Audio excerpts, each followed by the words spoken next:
I want everyone out there to take note. We are 1 minute early. Early on time or late, it doesn't matter. We're always here to deliver the best in Miami football analysis, courtesy the Wholesome One here at the Voice of College Football, our live show edition number 232. Wholesome One, how you doing? I'm doing well, man. It feels good to be on time because we all know that early is on time and on time is late. So therefore, we have been late for the last year and a half that we've been Well, doing it. So it feels good that I still have a job because we've been late.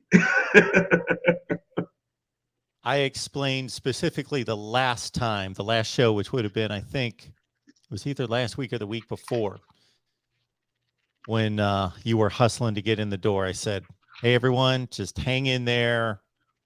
The Wholesome One's hustling every week to get in the door and make it on time, as close to on time as possible. And so this is the Yeah, time that we last week make was it like 30 happen. minutes. So Here we go. All righty. we are going to break down the defense, folks. The Wholesome One's going to break down the defense. I'll add a little bit here and there, but of course, this is his pride and joy, starting with the defensive front. Before we do that, Wholesome One, you had mentioned to me right before we started to record that there's a coaching clinic coming up that Mario Cristobal is putting together. And the keynote speaker, he accomplished something this last football season. It's just this guy named Sean McVay. He'll be there. Also, Super Bowl winning, and high school championship winning, and national championship winning coach Jimmy Johnson will also be there. So we're gonna have Sean McVay, Jimmy Johnson, Ed Orgeron, and Darren Rizzi are going to be the four names keynote speaking at the University of Miami Football Coaches Clinic, which will be March 25th and the 26th. Of course, our head coach, Coach Mario Cristobal, still feels good to say that. Still feels good to say that out loud, and it not be some kind of fantasy. But yeah, so we're gonna have those five people, those four plus our head coach and a couple people from our staff. Seems like the chat is not used to us being this early. We still got people flooding in bit by bit, and they're like, "Whoa, yeah, we're here, we here, baby, We we're were here." rolling at 759. Yes, sir. Yes, sir. Just to speak on these coaching clinics because I've been to a couple, and man, Mark, I don't remember the last time we actually had a keynote for the University of Miami as far as like them being the one who runs it, and our like head coach being, except for Mark Rick. That was the last time that we really had like a Miami Hurricanes football coaches clinic that had as much cachet. And this was taken to a whole different level, bringing in a Super Bowl coach to speak. But what really happens at these is a lot more deals than people think. Okay, so this is basically for those who are fluent in politician, a lobbyist opportunity, where you really just get there and you start to exchange contact information, um, because agents do a lot of stuff to help people get jobs, but it's nothing like being able to shake hands, put a name to a face. You also have like your fraternities, your D9, um, um, people as far as the fraternities and things of that nature that they're a part of, whether it's D9 or non-denomination, where they join all these fraternities and people just sit and say, all right, the Kappa coaches or, Alpha coaches or whatever come together. So it gets kind of clicky, but that's why it's important. And the more they see your face, the more they keep an eye out for you, and the more they look out for, where you're going, whether you're taking a step down to high school or you go in and you say, hey, man, I think my offensive coordinator is willing to step away. Do you have anybody in mind? So a lot of these things are happening, especially for me personally with the grad assistant positions. That's where you really get your opportunity to put name to face. Because these coaches get hundreds and hundreds of applicants year in and semester out. So here are opportunities at these coaching clinics that are um, some of the best that money can't even buy. Because hey, you walk up and say, I'm so and so Holloway, nice to meet you. oh, nice to meet you too. Here's a card and things of that nature. And but what are you into? What are some of your interests? What do you like to do? What's your specialty? Things of that nature. You sit down, you just start talking ball and special teams, all kinds of stuff that you get into. You go to all these different specific clinics. And when you have the coaching clinic, then you'll have, of course, defensive line, defensive tackle specific meetings, edge rush specific meetings, blitz specific meetings, coverage for linebackers, coverage for secondary, cornerback, safety. Like it gets real specific, and you have some of the best minds who sit and break it down to different coaches and how do you do this out of the 3-4, even, odd, stacked, the 4-3. You know, it gets really, really important, man. And networking is amongst the best that you can do. And you know, just from a firsthand standpoint with those coaching clinics, it is amazing. And you wonder why, like, people from Eastern Connecticut get jobs at like Kentucky, or you know, things like this is because they built a relationship somewhere down the line. And one of their head coach knows a guy or gets promoted, and it's all in who you know and who knows you. So these coaching clinics are very, very important to build a nice networking base, especially for coaches in the University of Miami area.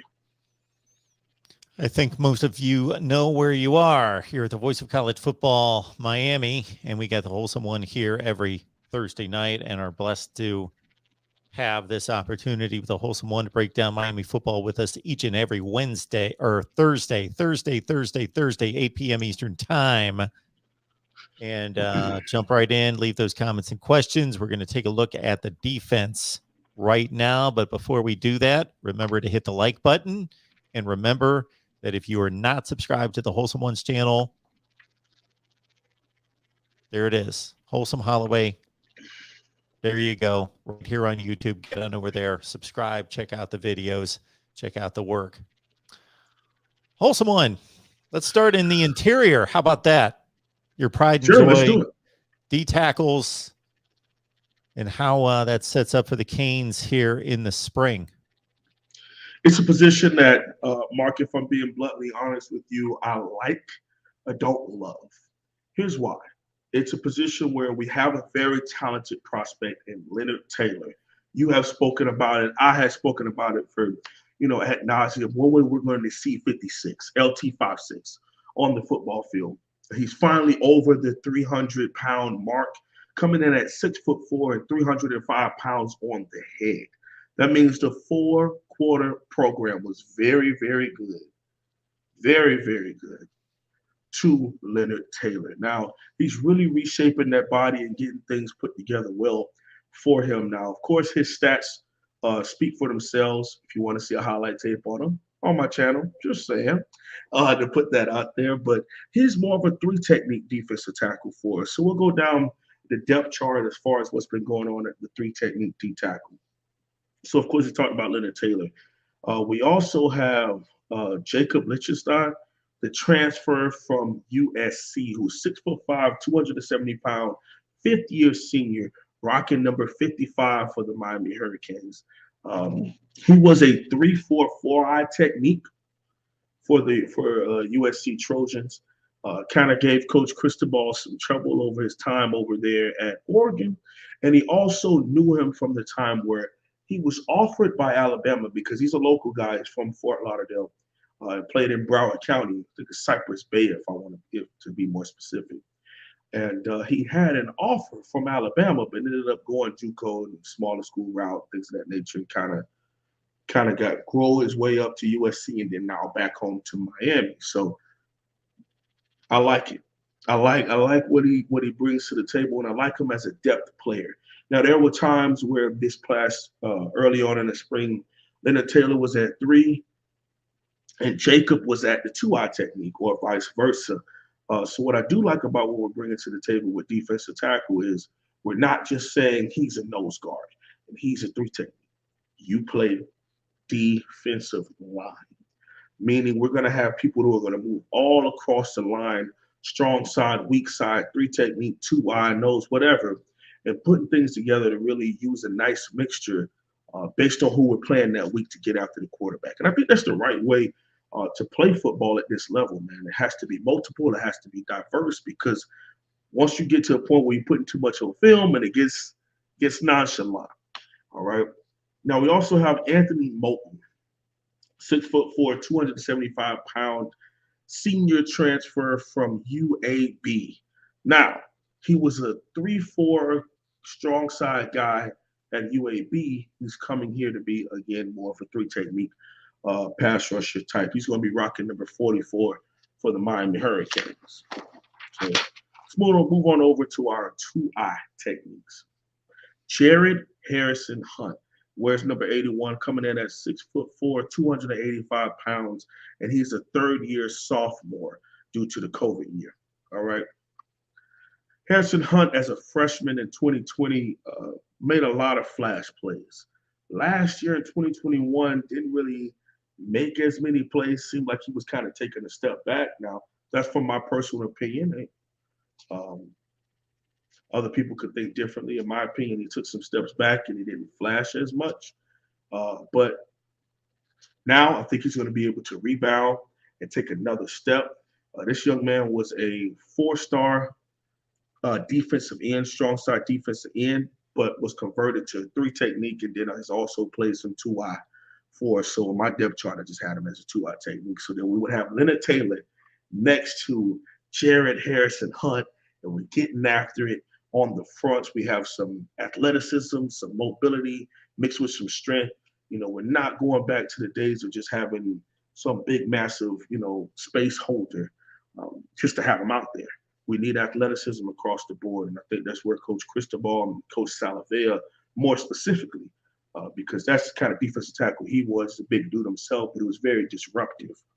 All right, we want to make and create chaos at the line of scrimmage, but we also want to disengage and get in the backfield. And having those 2 guys start up the gut, I think that's a great start. Backing him up, I have Jordan Miller, 6'3", 320-pound guy, redshirt junior. He's actually a 4-year guy. He was a part of Coach Mark Richt's last recruiting class here at Miami. He wears number 91.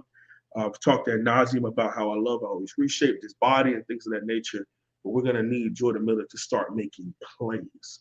Had a nice little flash play picking up a fumble against Alabama. Probably was one of the more memorable plays of his season. Did a lot of doing the dirty work as a true nose, taking on the double teams and not really, making all these amazing plays. But for the most part, he really was doing his job and taking on those double teams and trying to keep our linebackers clean and being able to be the first guy on twist stunts and take the center with him. Really doing the unsung hero kind of job. Okay, and then you also have behind him Alan Hayes, 6'1", 305-pound redshirt freshman. He wears number 97. Now, Alan Hayes, I think, is a rotational player for the University of Miami right now. Who's to say what he could turn into later on down the line? But as of right now, I think he's still a young man who's going to be in the cooker and is going to be growing and getting better year in and year out. So there's our interior defense alignment for the University of Miami. Mark, you're out of here. We had a phone call coming in, so I thought I'd mute. When we go to the outside, obviously that's been a position going back the last 3 or 4 years, edge rusher with the likes of Greg Rousseau and Jalen Phillips. Mm-hmm. And, oh my goodness, Quincy Roche. That there have been some players with some John Garvin, Joe Jackson, Trent Harris, Chad Thomas. It's been a position of strength. So absolutely. Where are we going this year? We got some young help. So I actually start off on the weak side for this one. I think, again, to start off, I believe Jafari Harvey and Chance Williams will be our starters, in my opinion. But I'm going to start out with the 2 young freshmen, and then I'll work my way up to Jafari Harvey and Chance Williams. So I'll start off with the borderline 5-star, the 6'5", 215-pound. Yes, I said that right. He's still light in the behind right now. He's still growing. And that is the surprise of the Army All-America game. It's Cyrus Moss. Now, Cyrus Moss is rocking the kind of unorthodox number, rocking number 39 as a freshman. I don't know if he wanted number 9 and they told him he had to earn a lower number or something, but hey, the player makes the number, not the number make the player. And this young man is converting to a true defensive end. Okay, in his scheme out of Bishop Gorman, they ran what is called a 3-3-5 stack. And so he was an off the ball linebacker, and he also rushed the passer on passing downs.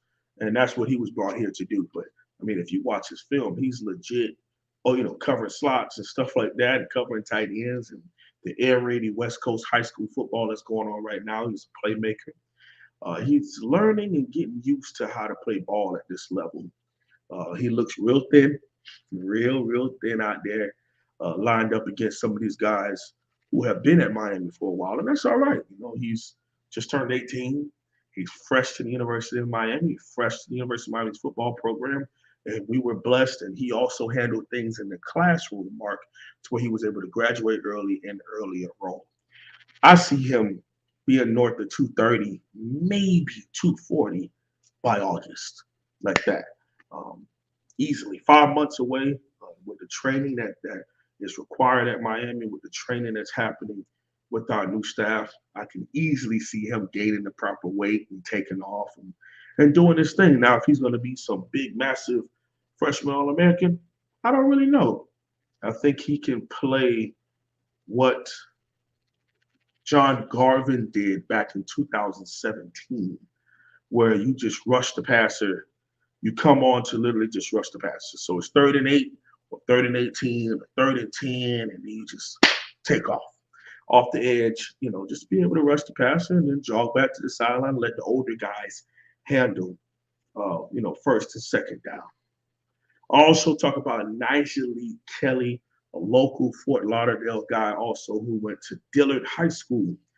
Nigel comes in at 6'3", 240. Now, he's a bigger guy. Now, most have been talking about having him on the strong side, but either way, I'm just going down a list of people who I would think will be playing weak side defense here right now. I could be wrong. Who cares? DN is DN, ain't it, to a certain extent. And he walks number 90. I like Nigel Kelly's ball, Mark, because he flies off the snap. And the first thing that all defensive line coaches will always tell you, of course, we start talking about hand placement and stance, but what about his first step? Whether Nigel played strong side DN, weak side, or D tackle in his high school film, he flew off the ball. And that's a beautiful thing. You need young men who understand the importance of flying off of that football. We could teach everything else. We could teach hand placement. We could teach balance. We could teach leverage. We can teach, starter stance. We can teach blitz coverages. We can teach all that. But what about the one thing that you bring to the table at defensive line? And it's the get off, the get off, the get off. And Nigel Kelly already has that. Now, what you would love, Mark, I just gave you 2 freshmen, 4-star freshman recruits. What you would love is if those young men can take red shirts. If other young men on this team can step up and these 2 are able to take red shirts or play a little bit and then take red shirts, at the end of the season with the 4 games, because it doesn't have to be the first 4, just 4 games, period. And then you take a red shirt. That's what you would want. We'll see if we get that opportunity, but, those are the 2 youngsters. Jabari Ishmael. One of the Miami Hurricanes fan base's favorite names to be brought up right now, Mark. Everyone's talking about Jabari Ishmael. Why? He is the son of current strength and conditioning assistant coach, Coach Ishmael, who's currently on the team right now with the staff. Former 4-star recruit in of himself, but he's eating weights, Mark. I'm telling you, I'm over here drinking water. He got protein in his all the time. All the time, Mark. The man is big, and he's really embraced the weight room. He's embraced nutrition, and I love to see that with these young men who come in with that kind of wiry, skinny frame, and then you see them and they just like yoked up and big, and it's a good feeling to know that they have embraced wholeheartedly what it takes to play at this level, at least the first half, their strength and conditioning half, because believe it or not, Mark, it's the hardest thing to get through the thick skull of young men. Is you gotta fall in love with the weight room and the playbook first. On the football field will come with time, but your highest effort has to be in our playbook, in your school books, and in the weight room. And the last three names I've listed off to you, all three of those young men have understood that and really dedicated themselves to the four-quarter program that Coach Cristobal and Coach Aaron Feld and their assistants have brought to the University of Miami. 6'5", 250 pound Mark. He signed at 215. He's 250 right now, Mark. That's what I'm talking about. Effort. I Just love a it. few I love months, the effort.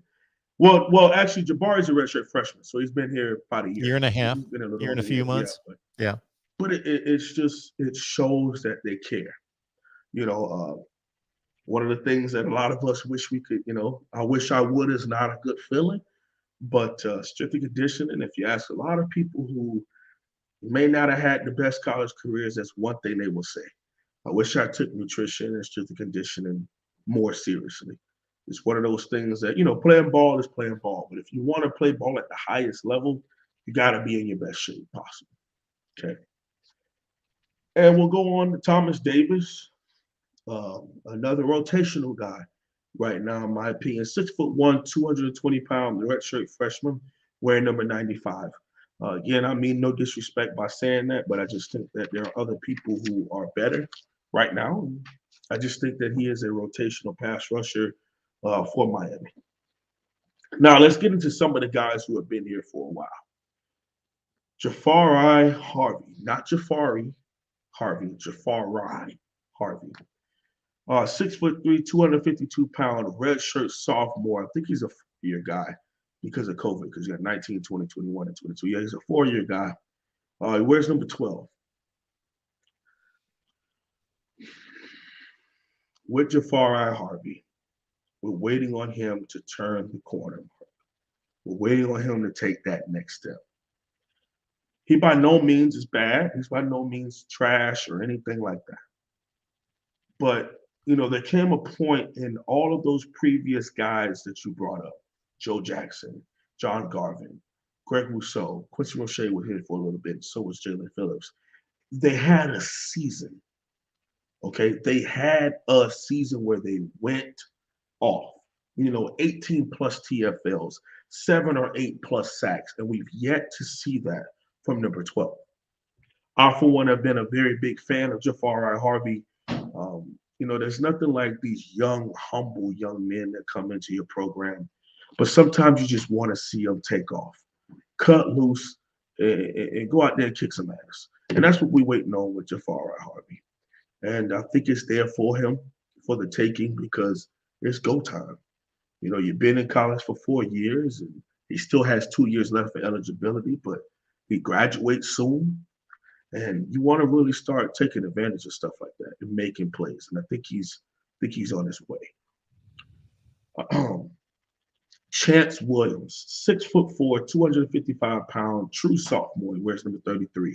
Now, Chance Williams last season showed some flashes.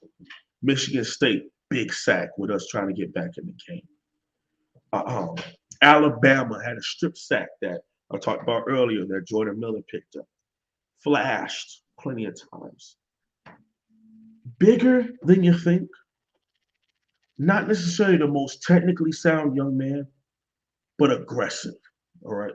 Now, if you bring aggression, you got size, you got athleticism. Those are things I can't teach. The other stuff I can. I can't teach you the technique. I can't teach you alignment. I can't teach you those kind of things. And as you can see right there from his stats, he may not have the most stats, but when he gets opportunities, he makes some plays. Okay.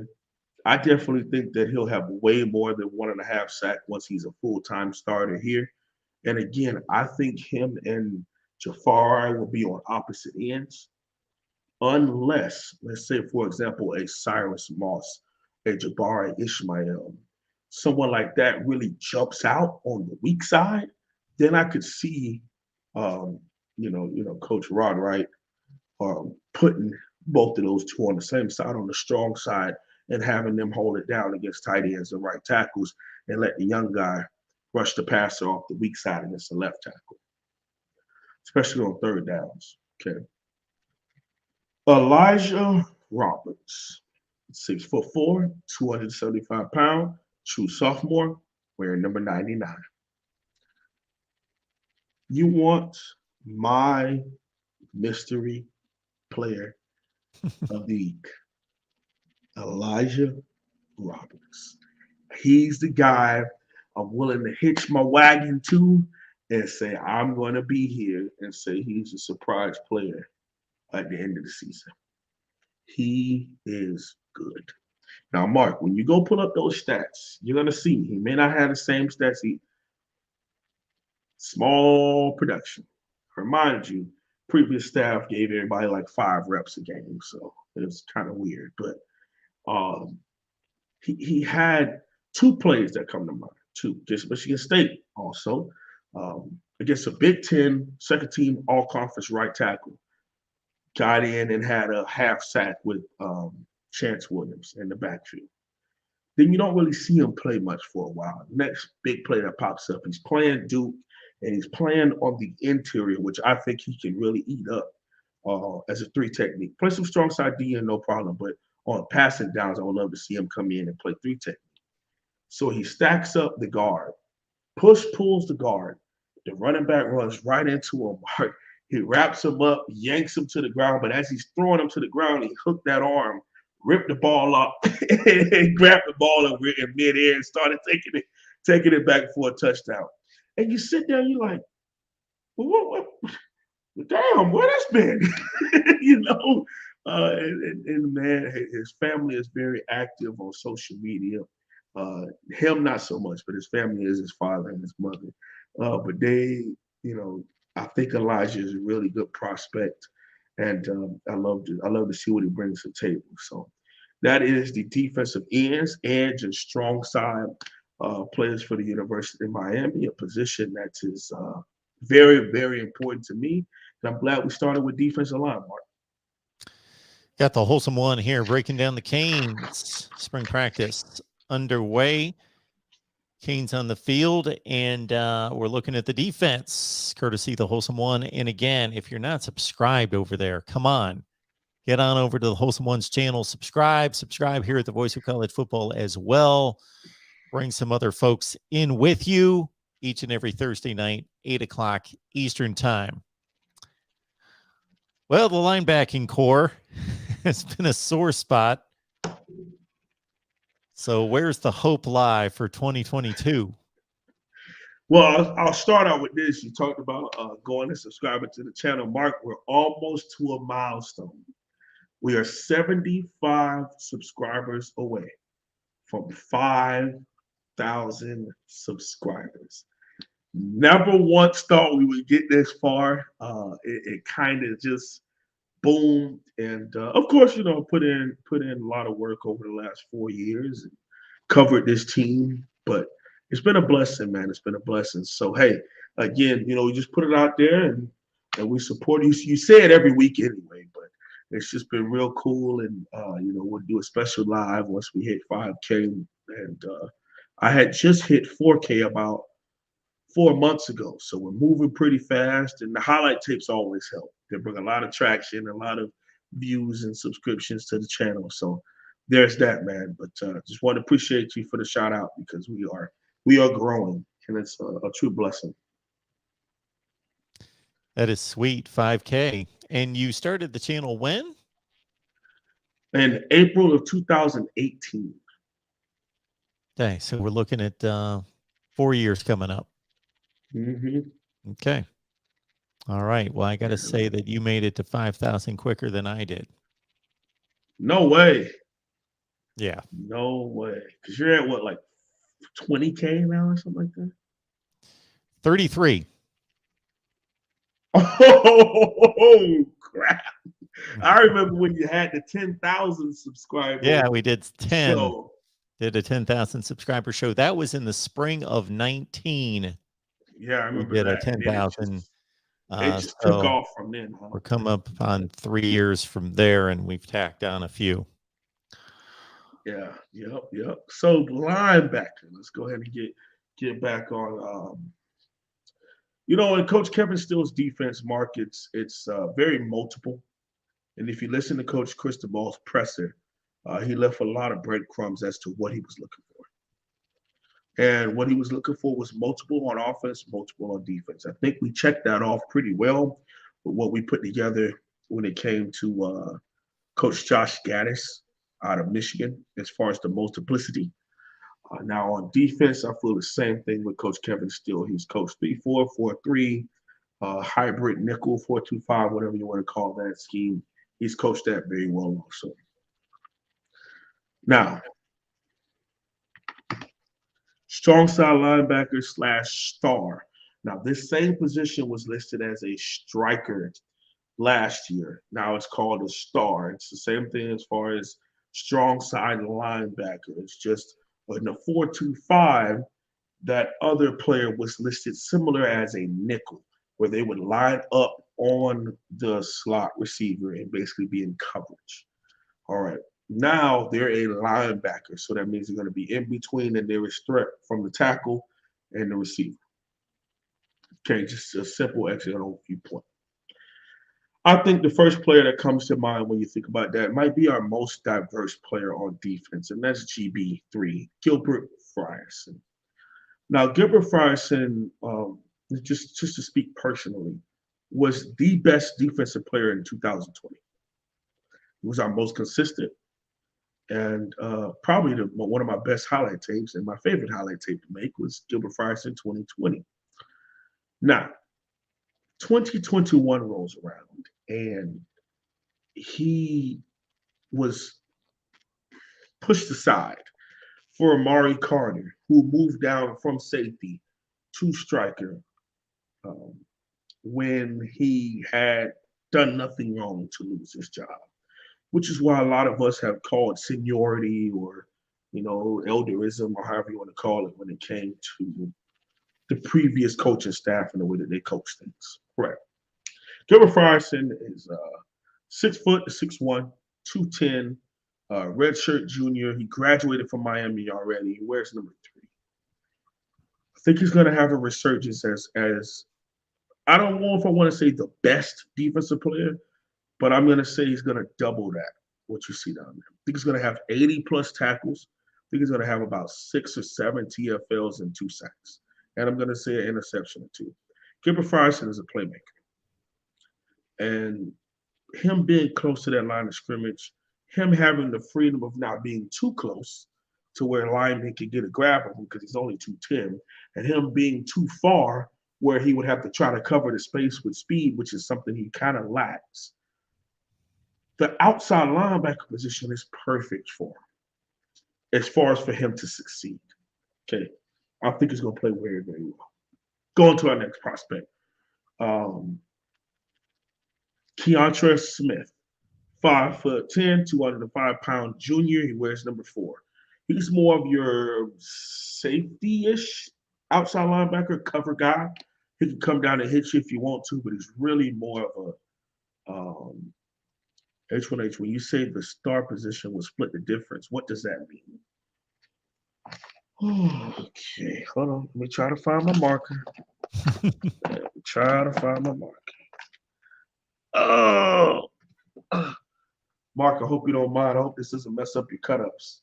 I know you like doing your cut-ups. No. This is your show.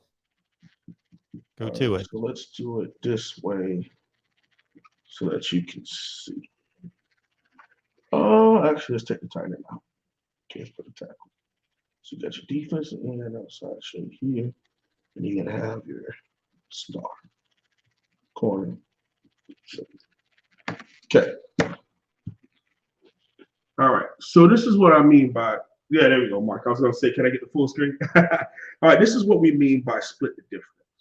So before, what would happen with our striker in the previous coaching staffs is that our striker would be here, head up on the nearest threat.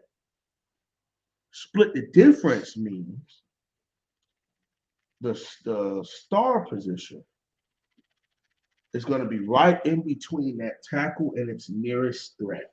Okay. So what that means is if they try to throw a bubble with the wide receiver, he can come down on that. Okay. If they try to, so he's close enough to where he can kind of meet them on that swing. If they try to do a stretch outside, and then all he has to do is just defeat the block of a wide receiver coming down on him. If they tried to run a stretch that way. Okay. It's just the best way to really address it. So therefore, I'm not too on the receiver to where I'm out of position to play the run, and I'm not too close to the tackle to where I'm just outflanked. Okay, so that's what we mean by split the difference. Okay, thank you for that question, Brian. I was gonna wait to answer that, but I figured if I did, that we would be way on safeties or corners or something like that. All right. So we'll get back to it with our strong side linebacker star position. Next player is going to be Avery Huff, a name that just has so much hype, and it's not Avery Huff's fault. It's the fan base. It's, and I'm not being sarcastic. Like, genuinely, there are a lot of people who had just attached themselves to his wagon because he's 6'2", 6'3", 210 pounds, and looks good and can fly, and he's your prototypical striker. And things haven't things haven't really stepped out for him yet. He was a special teams guy in 20. He redshirted in 19. Academic redshirt, to be more specific. In 2021, he didn't really see the field that much, as you can see. So we're hoping that it shows up for him. He has the size, athletic, but I want to see the light bulb go off for a guy like Avery Huff. I wouldn't want to have to see him go somewhere else to be successful, because I think he's a Miami caliber prospect, and I want to see him live through that. Okay. And then another rotational guy right now, Tyler Johnson, 6'2", 212-pound sophomore, wears number 51.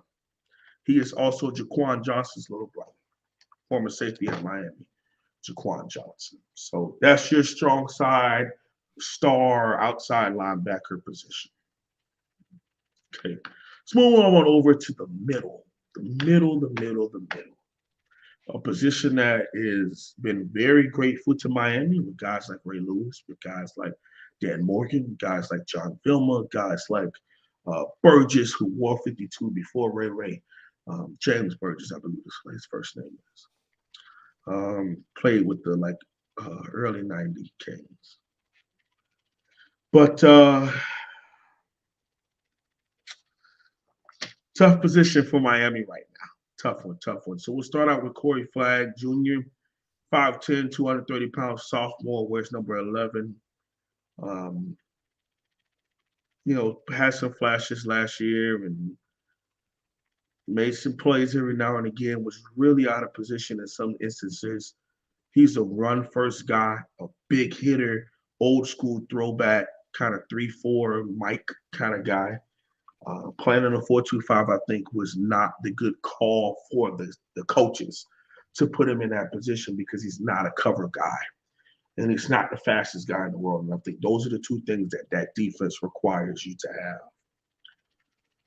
Move on to the next young man, Tyreek Austin Kane, 6 foot, 225-pound, true sophomore, wears number 18.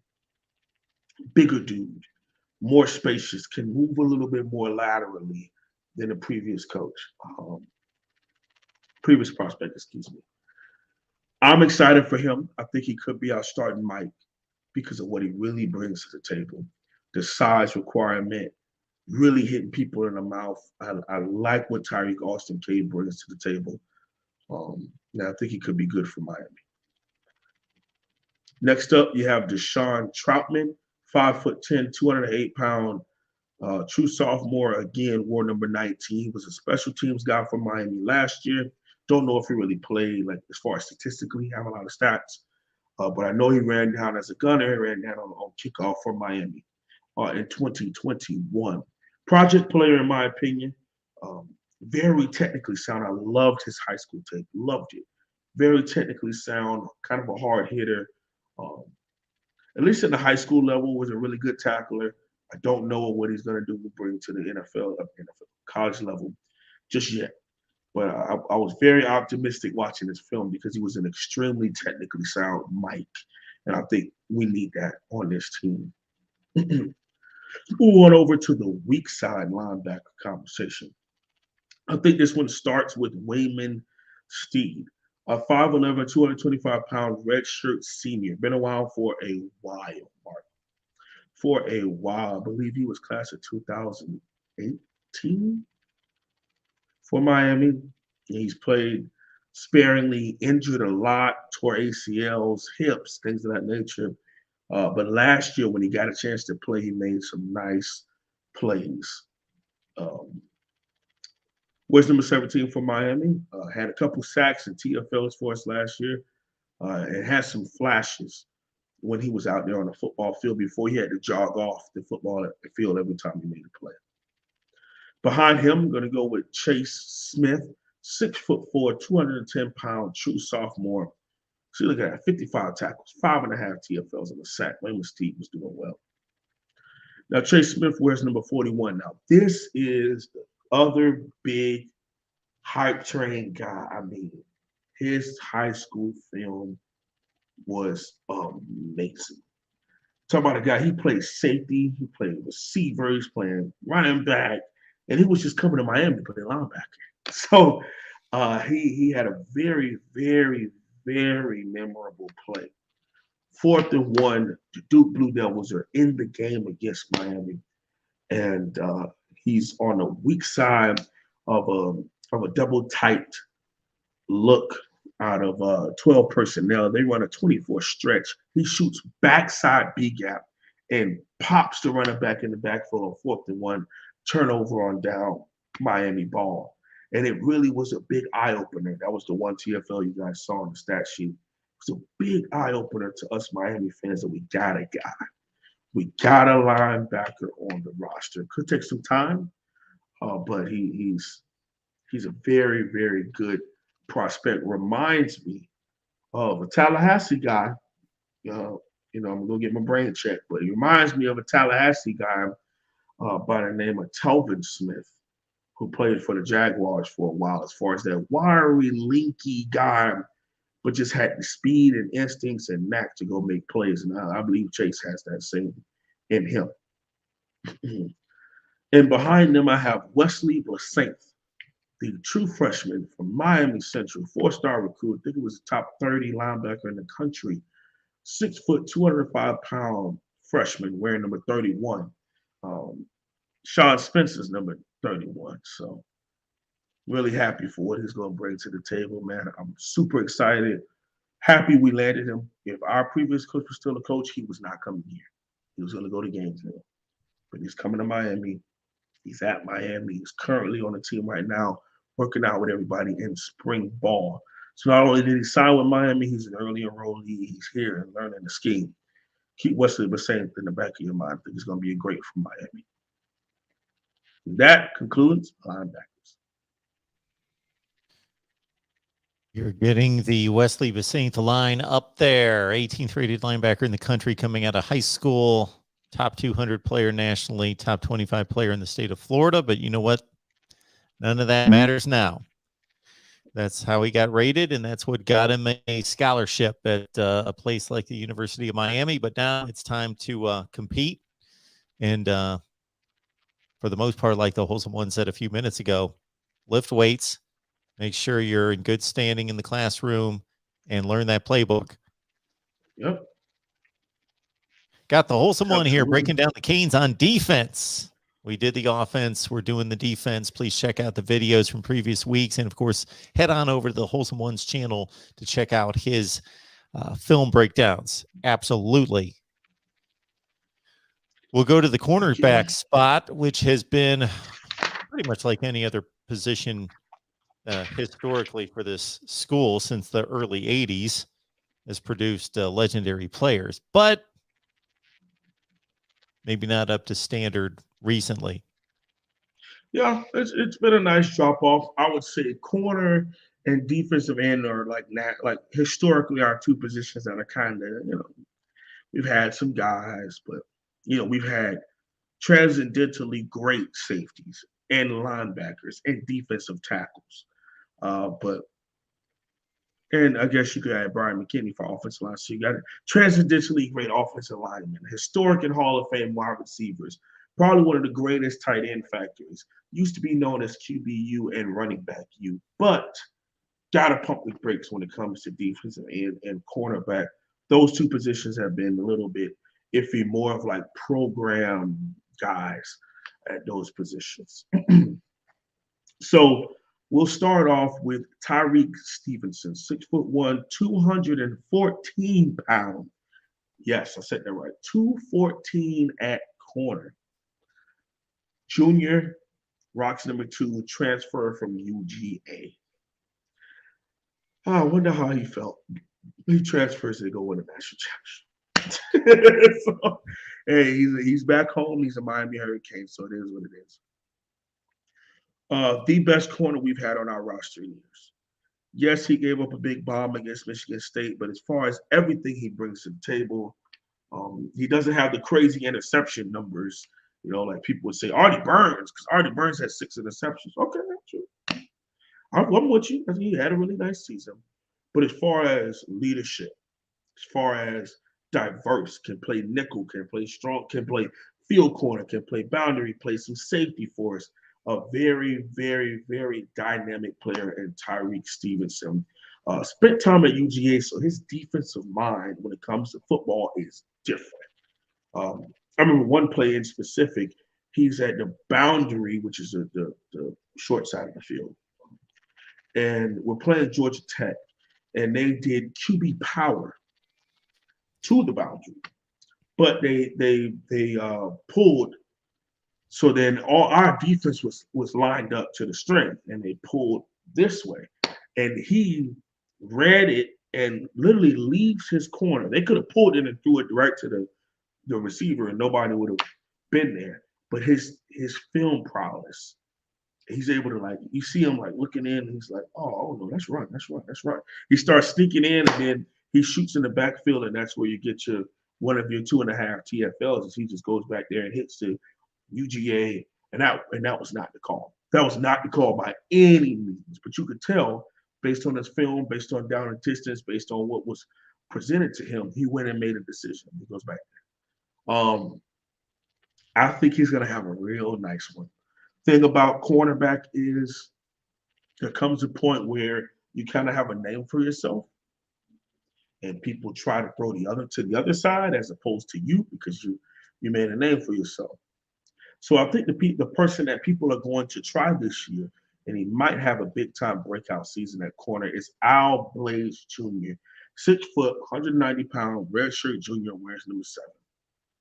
I say that because people aren't going to throw to Tyreek Stevenson. He's made his name for himself in the ACC coach. To certain schools, they ain't gonna care. They're gonna try him either way.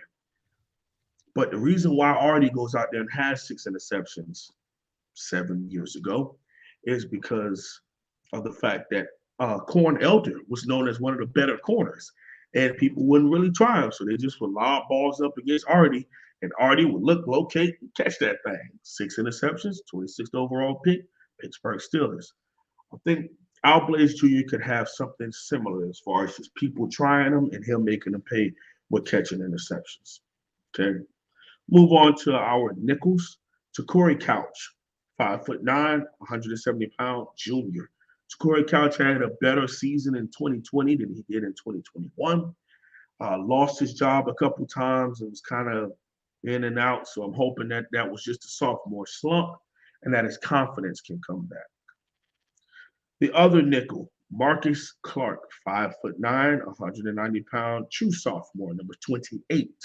He too had some issues last season as far as he was up on. Oh, my bad, Mark. I'm going too fast for you, Oh, that's okay. huh? I'm keeping up with you. We're trying. Okay, You do your thing. got you. Marcus Clark had his some trial and error playing outside because he didn't really get a chance to play on the inside because we had injuries out there. Um, Not really an outside corner. Those two guys, probably nickels, not just because they're 5'9" and 5'10", but you need that length. You need that length to be on the outside, and these two guys really lack that. Really, really lack that. Now, someone who does have the length but has really, really bad speed. DJ Ivy, 6 foot, 200 pounds, super senior. Where's number 8? Um, a player that has to improve. A player that has to gain his awareness up a bit, get his confidence up a bit. A player that I would want on our sideline, whether it's the field or the boundary, have him on the sideline so that the corner, what I mean by have him on the sideline, have him on the corner spot that's nearest to the sideline when he's out there, because I would want the cornerbacks coach, DVD or a die coach or die, to be feeding him positive energy the whole time. I mean, hey, they're about to do this, they're about to do that. That because he is one of those players that when he's down, you can tell, and I think his play is impacted by that. But when he's up and he's fired up and he's jumping up and down, he can make some plays. All right. Isaiah Dunson, 6'2", 190-pound, redshirt sophomore, number 29. Isaiah Dunson, again, was one of those young men that was rotational and is really learning the craft, plays some safety. Now he's playing some corner also. Um, we lose a lot after this year. So I don't necessarily know if this is the year for Isaiah Dunson just yet. It could be 2023, but he would still be in the cooker because we're going to lose Tyreek Stevenson and Al Blaze Jr. and DJ Ivy and Daryl Porter, who's coming up after this year. They're all senior level guys who will probably move on. Okay. So look for Miami to take a lot of corners this cycle. Then the last player, Daryl Porter Jr., 5'10", 180-pound sophomore transfer from West Virginia. Okay, so these it's a position where got a lot of guys trying, a lot of guys to throw out there, some boundaries, some field, some nickel. A lot of it we won't have answers until helmets are rolling, bullets are flying, and we're playing Bethune-Cookman. Wholesome one, as we dive into the safeties. Between the safety position and the corner position, are there any guys that may have been playing out of position or are a candidate to move from one to the other?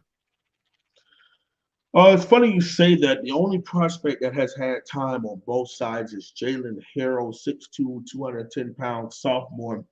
They've been trying to figure out where they want him because he's your ideal outside corner. Long, athletic, former wide receiver in high school, moved to cornerback, big time prospect. Even Georgia made a late push for him towards signing day, but he ended up picking Miami and sticking with the people who were recruiting him the whole time. Okay, I love what he brings to the table, and he's played some corner and some safety for us. But besides that, I mean, the rest of these guys are kind of safety prospects. Got the wholesome one breaking down the Miami defense. We have made our way through the 3 levels into the safety position here. If you've missed anything, of course, wait for the video to post and you can catch what you missed. And of Absolutely, course, head on man. over to the Wholesome Ones channel here on YouTube as well. All Absolutely. right. We appreciate y'all who are hashtag Live Squad, but we all know hashtag Rewatch Squad lives on forever. So, hey, we appreciate that. But let's go ahead and get through these safeties so Mark can get to his next slide. Start out at free safety. Avante Williams, man, 5'11", 200-pound, true sophomore, number 15. Not going to bring up all the other stuff because it's irrelevant, and I'm happy that it all was handled. It's behind us, and we grew from it. But Avante Williams, when he was on that football field and he got his first interception against Georgia Tech, it was a very heartwarming moment. Very heartwarming moment for everybody because, he dealt with a lot this offseason. And once his name was cleared and things were okay, we were very happy for him. And now he could just focus on ball, focus on graduating, focus on playing the National Football League. This is what happens when you bring in a borderline 5-star who was top 2 at his position, thought of to be an SEC safety, no questions asked, and he comes down to Miami and has shown instant success here. Cam Kitchens, 5'10", 202-pound, true sophomore, number 24. Now, Cam Kitchens started last year after Bubba Bowden was ejected against Bama with the helmet-to-helmet and had the season-ending surgery on his shoulder. So Cam Kitchens can basically say he was a freshman starter because he literally started after 5 minutes of the first quarter, he started from that point on, in his time at Miami. And Cam Kitchens is just so cerebral. Really reminds me of Jaquan Johnson. A little bit more athletic than him, but can lay some lumber, but more of a sound tackler. The play that comes to mind for him was 4th and 8 against NC State. NC State's trying to stay in the game. Miami has a 4-point lead, and they throw it out to their best player because the pass rush was getting there. The quarterback checks it down. We're in cover 3, so Cam Kitchens comes flying down the alley flats and wraps up number 15 from NC State in open space and makes the key 4th down stop. Sideline goes crazy. All Miami needed was to get a first down. We threw a seam route to Will Mallory, game over. And Miami upset NC State in an all-black uniforms. Next prospect is Keyshawn Washington, 6', 202-pound redshirt freshman, number 25, the fellow Locke's brother. Injuries have plagued his first 2 seasons at Miami, and we're hoping that he can start to contribute for Miami because he's been injury prone. Moving over to strong safety position, the phenom himself, big game James Williams, 6'5", 224-pound true sophomore, walks number 0.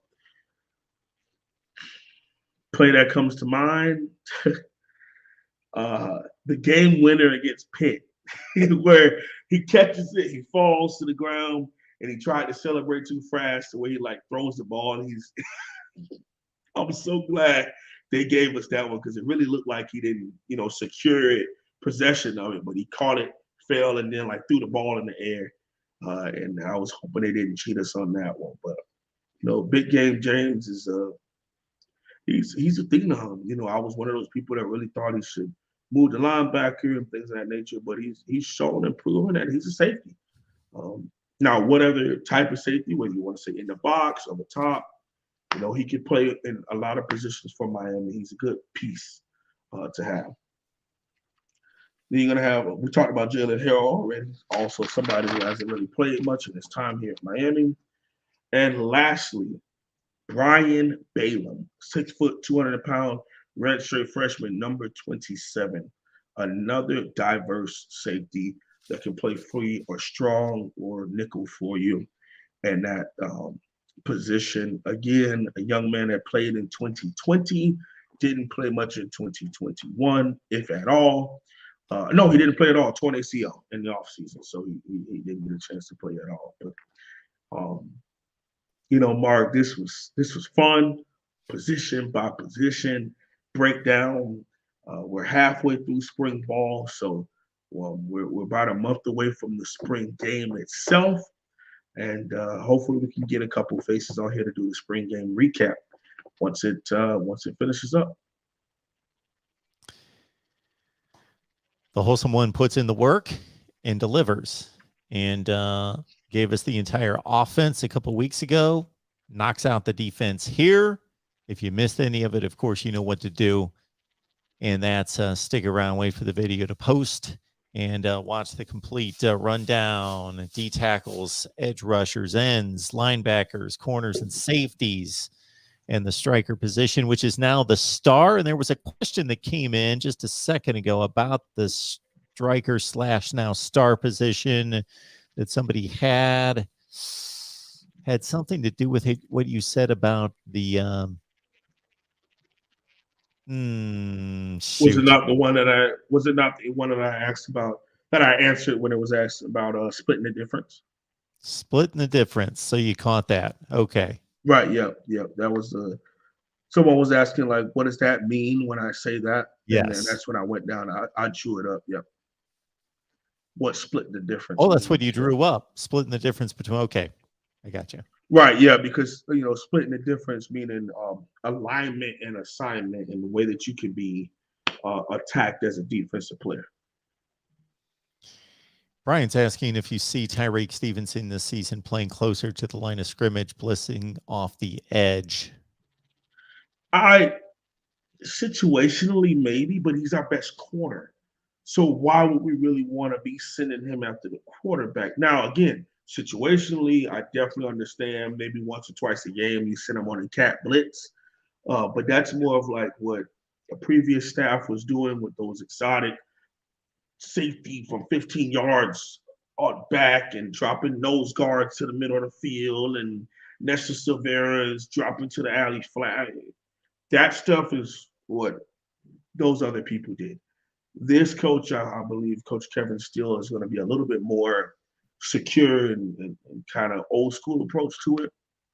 Not necessarily with too exotic. A little bit, but not too much.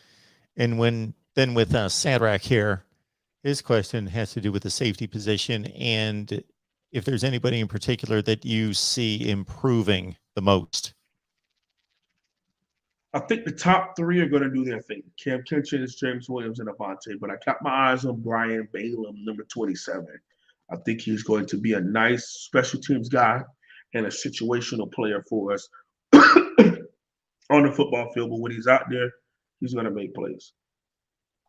And we'll wrap it up with this one. Armando, thank you so much for the super chat contribution, man. Interior lineman and defensive ends, you would like for us to add next year. Could you do that for each area? You all do. So if you can follow that one. I'm going to just tell you this one, Armando. I'm the X's and O's guy, not the recruiting guy too much. I think that's the next week, Wednesday, for the return of Cam Underwood kind of conversation for you. I'm not necessarily, I follow recruiting, but, you get kind of hurt and heartbroken for a bit there. So you kind of take a step back. I kind of follow the young men who I feel like are close to committing to Miami or are committed or eventually sign with Miami. So to be able to do a whole D tackle and DN breakdown, I don't think that that's really my thing. Thank you, though, for the donation. Falcon Rex, thank you so much for the super sticker. Appreciate you being here, man. You know that. Falcon Rex, always here for our Miami live streams. Wholesome One, thank you so much. The Wholesome One hopefully will be back, we believe, next Thursday. That's our designated time, 8 p.m. Eastern time. But that's why, again, with schedules being what they are, you need to hit that bell for the notifications to know when we go live. Wholesome One, enjoy the rest of your time off. Thank you, Mark. I'm just gonna be here hydrating and getting back in the gym, getting things focused up while I have a little free time to myself. So I was able to make sure I had this all written out for you last night, because it's, when you've been working so much and you have all this free time, you knew how to get things done in a short time, and now I just sit around like, what do I do now?